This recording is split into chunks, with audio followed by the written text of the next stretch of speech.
आपकी तरफ आऊंगी रबिया कि देखिए ये समझी वक्त के साथ, ये भी समझी वक्त के साथ, अगर कोई नए रिलेशन में गया है और वो ये प्रॉब्लम बेयर कर रहा है कि मुझे समझ नहीं आ रहा कि मैं इस आदमी को टैकल कैसे करूं या मैं इस औरत को कैसे टैकल करूं, कोई फॉर्मूला है बहन? बिल्कुल है, कोई ऐसी चीज है?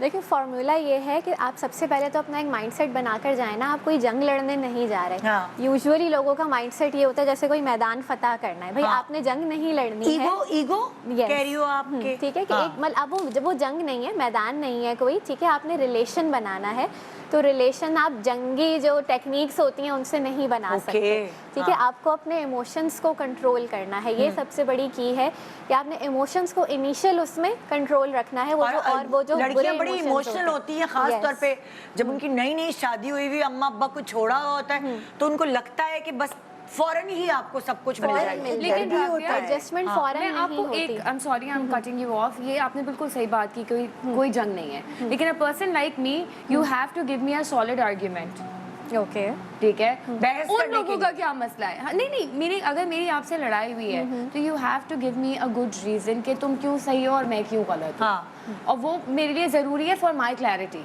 I need to know कि where was I wrong or where were you wrong and did you get it that you were wrong? And I agree with one thing also, क्योंकि कई दफ़ा जैसे मैं कही ना, आप दूसरे का पर्सपेक्टिव समझने की कोशिश करते हैं लेकिन वो रीजनेबली होता है, उसमें आप इमोशनल नहीं हो रहे होते। लेकिन आपको ये ज़रूरी चाहिए कि देखिए हो सकता है कि मैं आपसे, हम दोनों की डिसएग्रीमेंट हो जाए, बिल्कुल, लेकिन मुझे कम से कम उसकी बात की रीजनिंग चाहिए। Exactly. क्योंकि उसके बाद मैं तय कर सकती हूँ, हो सकता है मैं बाद में कहूँ कि ठीक है भाई मेरा अपना व्यू पॉइंट है, आपका अपना व्यू पॉइंट है, we are both right, true, we could even both be right अपने अपने नजरिए से। देखिए बात ये मगर वो रीजनिंग चाहिए। रीजनिंग जो है ना वो अकल का काम है, इमोशंस का काम नहीं है। Okay. तो आपको रीजनिंग की स्टेज पे जाने के लिए इंतजार करना है कि आपके इमोशंस ठंडे हो जाएं।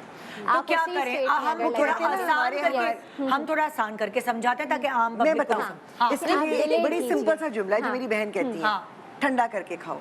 ठंडा डिले कीजिए, ठीक है। आप एक टेक्निक अपने आप से आप कह सकते हैं। हाँ, आर्ग्यूमेंट हुई, क्या करें? उस वक्त चुप हो जाए, उस वक्त चुप हो जाए। आप अपने आप से बल्कि कहें कि भाई मैं राइट नाउ इस चीज को एक्सप्रेस नहीं करूंगी, मैं 10 मिनट निकाल दूं। अब मुझे सिर्फ 10 मिनट निकालना, अगर आप अपने आप को टाइम दे देंगे ना कि जी इतना टाइम मैंने निकालना है, ठीक है।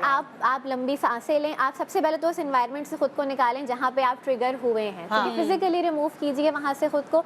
उसके बाद जो है आपको अगर आप कहें कि भाई मैं इस वक्त यहाँ से जा रही हूँ, माहौल गर्म हो रहा है, और सामने वाला कहे, चाहे वो आपका मियाँ हो, चाहे वो आपकी अम्मी हो, चाहे वो आपकी सास हो, और वो कहें कि नहीं क्या मतलब है, मैं बात कर रही हूँ, बात करूँ, तुम कहाँ जा रहे हो? बदतमीजी है। देखिए यहाँ इतनी कम्युनिकेशन होनी चाहिए कि बदतमीजी नहीं है, मैं आगे झगड़े को बचाने के लिए यहाँ से रिमूव कर रही हूँ, वरना बात बढ़ जाएगी, ठीक है। और अपने आप से भी, आप अपने आप को भी ये तसल्ली दें कि 10 मिनट बाद, 15 मिनट कह देते हैं ना, अगर आप लड़ाई झगड़े में, जब आप भी गुस्से में हैं और मियाँ भी गुस्से में, अगर आप भी कह देते हैं भाई मैं लड़ाई खत्म करने जा रही हूँ, तो वो ईगो भी आपकी वो होती है, मतलब अगर आपकी भी ईगो हुई भी है उस वक्त तो दिमाग काम ही नहीं करता ना, और मियाँ की भी ईगो हुई भी है, और आप झगड़े में कह देते हैं अच्छा भाई मतलब सीज फायर, तो आपने तो हथियार डाल दिए, तो आप उस तरह भी नहीं कर सकते। तो कोई और हल बताओ ना कि नहीं देखिए ऐसा भी ना दूसरे को लगे। आप नहीं ये करना पड़ता है। अगर आप सिर्फ इतना कह के देखिए इस वक्त मेरा भी दिमाग गर्म हो रहा है, आपका भी गर्म हो रहा है, I need to go and have some water. yeah, आप ये भी कह सकते हैं। किसी एक को करना पड़ेगा, ये किसी एक को सीज फायर करना पड़ेगा।